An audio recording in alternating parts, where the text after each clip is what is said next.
ನಮಸ್ಕಾರ. Welcome to SLV vlogs.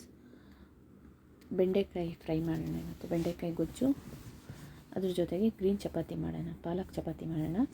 ಅದಕ್ಕೆ ನಾನಿವಾಗ ಬೆಂಡೆಕಾಯಿನ ಸಣ್ಣದಾಗಿ ಕಟ್ ಮಾಡ್ಕೊಂಡಿರೋ ಬೆಂಡೆಕಾಯಿನ ಒಂದು ಪ್ಯಾನ್ಗೆ ಎಣ್ಣೆ ಮತ್ತು ಸ್ವಲ್ಪ ಉಪ್ಪು ಹಾಕಿ ನೀಟಾಗಿ ಹುರಿಯಿರಿ. ಆವಾಗ ಸ್ವಲ್ಪ ನೋಳಿ ಬರಲ್ಲ, ಫುಲ್ಲು ನೋಳಿ ಬರಲ್ಲ ಅಂತೇನಿಲ್ಲ, ಸ್ವಲ್ಪ ಕಡಿಮೆ ಬರುತ್ತೆ ನೋಳಿ ಅಂಶ ಅಷ್ಟೇ.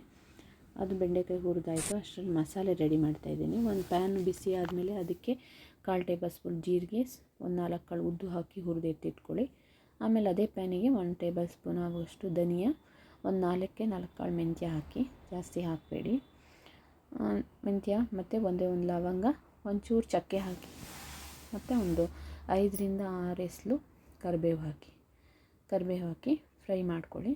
ಅದಾದಮೇಲೆ ಮೊದಲು ಫ್ರೈ ಮಾಡಿ ಎತ್ತಿಟ್ಕೊಂಡಿದ್ದೀರಲ್ವ ಜೀರಿಗೆ ಮತ್ತು ಉದ್ದನ್ನ ಹಾಕಿ ಸ್ಟವ್ ಆಫ್ ಮಾಡ್ಕೊಳ್ಳಿ. ಇವಾಗ ಆನ್ ಇರಲ್ಲ, ಅದು ಸ್ಟವ್ ಆಫ್ ಮಾಡ್ಕೊಂಡು ಅದು ಬಿಸಿ ಇರುತ್ತಲ್ವ, ಅದಕ್ಕೇ ಇವಾಗ ಬೆಳ್ಳುಳ್ಳಿ ಒಂದು 4ರಿಂದ 5 ಎಸಳು ಬೆಳ್ಳುಳ್ಳಿ, ಒಂದು ಚಿಕ್ಕದು ಒಂದು ಈರುಳ್ಳಿ, ದೊಡ್ಡದ್ರಲ್ಲಿ ನಾನು ಅರ್ಧ ಹಾಕಿದ್ದೀನಿ, ಚಿಕ್ಕದಾದರೆ ಒಂದು ಈರುಳ್ಳಿ ಹಾಕ್ಕೊಳ್ಳಿ. 3/4 kg ಬೆಂಡೆಕಾಯಿಗೆ ಮಾಡ್ತಾ ಇರೋದು ನಾನು ಇವಾಗ. ಆಮೇಲೆ ಒಂದು ಹಿಡಿಯಾಗಷ್ಟು ಕಾಯಿ ಹಾಕ್ಕೊಳ್ಳಿ. ಅದಾದಮೇಲೆ ಒಂದು 2 ಟೇಬಲ್ ಸ್ಪೂನು, ಚಿಕ್ಕ ಟೇಬಲ್ ಸ್ಪೂನಲ್ಲಾದರೆ 2 ಟೇಬಲ್ ಸ್ಪೂನು ಖಾರದ ಪುಡಿ, ಖಾರಕ್ಕೆ ಅನುಗುಣವಾಗಿ ಹಾಕ್ಕೊಳ್ಳಿ.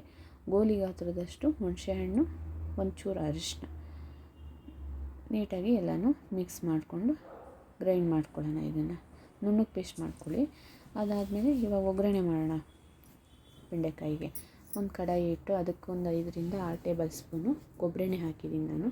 ಎಣ್ಣೆ ಕಾದಾದಮೇಲೆ ಸ್ವಲ್ಪ ಸಾಸಿವೆ ಸಿಡಿದ ನಂತರ ಸಣ್ಣದಾಗಿ ಹೆಚ್ಚಿಟ್ಟಿರೋ ಈರುಳ್ಳಿ ಮತ್ತು ಕರಿಬೇವು ಹಾಕಿದ್ದೀನಿ.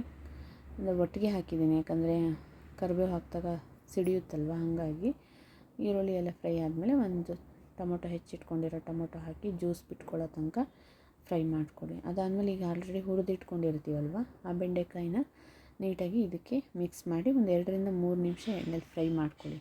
ಆಮೇಲೆ ನಾವೀಗ ರುಬ್ಬಿರೋ ಮಿಶ್ರಣನ ಇದಕ್ಕೆ ಹಾಕಿ ಅದನ್ನು ಅಷ್ಟೇ ಒಂದು ಸ್ವಲ್ಪ ಮಸಾಲೆ ಹಸಿ ವಾಸನೆ ಹೋಗಲಿ ಅಲ್ಲಿ ತನಕ ಒಂದು 2ರಿಂದ 3 ನಿಮಿಷ ಹಾಗೆ ಗಟ್ಟಿಯಾಗಿ ಎಣ್ಣೆಲಿ ಫ್ರೈ ಮಾಡಿಕೊಂಡು, ಆಮೇಲೆ ನಿಮಗೆ ಎಷ್ಟು ನೀರು ಬೇಕೋ ಅಷ್ಟು ಹಾಕ್ಕೊಳ್ಳಿ. ಅನ್ನಕ್ಕಾದರೆ ಸ್ವಲ್ಪ ಜಾಸ್ತಿ ಹಾಕ್ಕೊಳ್ಳಿ, ಗೊಜ್ಜಿರಲಿ, ಕಲ್ಸ್ಕೊಂಡು ತಿನ್ನೋಕ್ಕೆ ಚೆನ್ನಾಗಿರುತ್ತೆ. ಇದಕ್ಕಿಂತ ಒಂಚೂರು ಜಾಸ್ತಿ ಹಾಕಿ. ನಾನಿಲ್ಲಿ ಪಾಲಕ್ ಚಪಾತಿಗೆ ಮಾಡ್ತಿರೋದ್ರಿಂದ ನಂಗೆ ಸ್ವಲ್ಪ ಡ್ರೈ ಆಗಿದ್ರೇ ಚೆನ್ನಾಗಿರುತ್ತೆ. ಇಷ್ಟು ನೀರು ಹಾಕಿದ್ದೀನಿ, ಸಾಕು.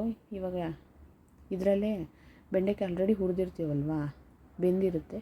ಇವಾಗ ಸ್ವಲ್ಪ ನೀರು ಹಾಕಿದ್ರೆ ಸಾಕು, ಬೇಗ ಬೆಂದ್ಕೊಡುತ್ತೆ. ಜಾಸ್ತಿ ಬೇಕಾಗುತ್ತೆ. ನೋಡಿ, ಇಷ್ಟು ಆಗಿದೆ. ನಾನು ಇವಾಗ ಆಫ್ ಮಾಡ್ಕೊಟ್ಟಿದ್ದೀನಿ. ಆಫ್ ಮಾಡಿದ್ರೆ ನನಗೆ ತಣ್ಣಗಾದ್ಮೇಲೆ ಸ್ವಲ್ಪ ಗಟ್ಟಿಯಾಗೇ ಬರುತ್ತಿದ್ದು. ಇಷ್ಟೇ, ನೀಟಾಗಿ ತಿರ್ಸಿ. ಇದು ಸಿಂಪಲ್ಲು ಮತ್ತು ತುಂಬ ಚೆನ್ನಾಗಿರುತ್ತೆ. ಬೆಂಡೆಕಾಯಲ್ಲಿ ತುಂಬ ವೆರೈಟೀಸ್ ಆಫ್ ಡಿಶ್ ಮಾಡ್ಬೋದು. ಈ ಗೊಜ್ಜಂತೂ ತುಂಬ ಚೆನ್ನಾಗಿರುತ್ತೆ, ಚಪಾತಿಗಂತೂ ಒಳ್ಳೆ ಕಾಂಬಿನೇಷನ್ನು. ಇವಾಗ ಪಾಲಕ್ ಪ್ಯೂರಿ ಮಾಡೋಣ. ಇದಕ್ಕೆ ಒಂದು ತಪ್ಪಲೆಯಲ್ಲಿ ನೀರಿಡಿ. ನೀರು ಕಾದಾದಮೇಲೆ ಒಂದು 5ರಿಂದ 6 ಪಾಲಕ್ ಎಲೆ ಹಾಕಿ ಸ್ವಲ್ಪ ಅದು ಈ ಥರ ಬೆಂದಾದಮೇಲೆ ಇಳಿಸಿ ತಣ್ಣಗಾದಮೇಲೆ ಗ್ರೈಂಡ್ ಮಾಡಿ ಪ್ಯೂರಿ ಮಾಡ್ಕೊಳ್ಳಿ. ಆ ಪ್ಯೂರಿನ ಹಾಕಿ ಅದಕ್ಕೆ ಸ್ವಲ್ಪ ಉಪ್ಪು ಹಾಕಿ ಚಪಾತಿ ಹಿಟ್ಟನ್ನು ಕಲಿಸ್ಕೊಳ್ಳಿ. ತುಂಬ ಚೆನ್ನಾಗಿರುತ್ತೆ ಈ ಚಪಾತಿ. ನೀವು ಪ್ರೋಸೆಸ್ ಸ್ವಲ್ಪ ಜಾಸ್ತಿ ಅನಿಸುತ್ತೆ ನಿಮಗೆ, ಬಟ್ ತಿನ್ನೋಕ್ಕೆ ಮಾತ್ರ ತುಂಬ ಚೆನ್ನಾಗಿರುತ್ತೆ. ಅಂದರೆ ಸ್ವಲ್ಪ ಆಫೀಸಿಗೆ ಹೋಗೋರಾದರೆ ಟೈಮ್ ಇಲ್ಲ ಅಂದ್ಕೋಬೋದೇನೋ.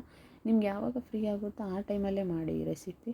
ಆರೋಗ್ಯಕ್ಕೂ ಒಳ್ಳೆಯದು. ಮಕ್ಕಳು ಇವಾಗ ಸೊಪ್ಪೆಲ್ಲ ತಿನ್ನಲ್ಲ ಅಂದರೆ ಈ ಥರ ಟ್ರೈ ಮಾಡ್ಬೋದು. ಲಂಚ್ ಬಾಕ್ಸಿಗೂ ಒಳ್ಳೆ ರೆಸಿಪಿ. ನೋಡಿ ಎಷ್ಟು ಕಲರ್ಫುಲ್ಲಾಗಿ ಕಾಣುತ್ತೆ. ಇವಾಗ ನಾವೇನೋ ಕೆಮಿಕಲ್ ಮಿಕ್ಸ್ ಮಾಡಿ ಮಾಡ್ತಾರಲ್ವ, ಅದಕ್ಕಿಂತನೂ ಇವಾಗ ಪಾಲಕ್ ಯೂಸ್ ಮಾಡಿದರೆ ಇಷ್ಟು ಚೆನ್ನಾಗಿ ಕಲರ್ ಬರುತ್ತೆ. ನೋಡಿ, ಎಷ್ಟು ಸಕ್ಕತ್ತಾಗಿ ಕಾಣುತ್ತೆ ಚಪಾತಿ ಮಾತ್ರ. ಇವಾಗ ಕ್ಯಾಮ್ರಾದಲ್ಲಿ ಹಿಂಗೆ ಕಾಣುತ್ತೆ, ನಿಜವಾಗ್ಲೂ ತುಂಬಾ ಚೆನ್ನಾಗಿ ಕಾಣುತ್ತೆ. ಇನ್ನೂ ಗ್ರೀನಿಶಾಗಿ ಕಾಣುತ್ತೆ ಪಾಲಕ್ ಯೂಸ್ ಮಾಡೋದ್ರಿಂದ. ಇವಾಗ ನಾನು 2 ಕಡೆ ಚಪಾತಿನ ಬೇಯಿಸ್ಕೊತೀನಿ. ನಾನು ಅಷ್ಟೊಂದೇನು ಎಣ್ಣೆ ಹಾಕಲ್ಲ, ಸುಮ್ಮನೆ ಇವಾಗ ಸ್ಪೂನಲ್ಲಿ ಹಾಗೆ ಅಷ್ಟೇ, ಜಾಸ್ತಿ ಎಣ್ಣೆಯನ್ನು ಯೂಸ್ ಮಾಡಲ್ಲ ನಾನು. ನೋಡಿ, ಈ ಥರ 2 ಕಡೆ ನೀಟಾಗಿ ಚಪಾತಿನ ಬೇಯಿಸ್ಕೊಳ್ಳಿ. ಸಿಂಪಲ್ಲಾಗಿದೆ ರೆಸಿಪಿ, ಅಂತ ಏನು ಕಷ್ಟ ಅನಿಸಲ್ಲ. ನೀವು ಒಂದು ಸತಿ ಮನೇಲಿ ಟ್ರೈ ಮಾಡಿ, ಎಲ್ಲರಿಗೂ ಇಷ್ಟ ಆಗುತ್ತೆ. ಆ್ಯಕ್ಚುಲಿ ನಿಮಗೆ ಈ ರೆಸಿಪಿ ಇಷ್ಟ ಆದಲ್ಲಿ ಲೈಕ್ ಮಾಡಿ, ಶೇರ್ ಮಾಡಿ, ಸಪೋರ್ಟ್ ಮಾಡಿ.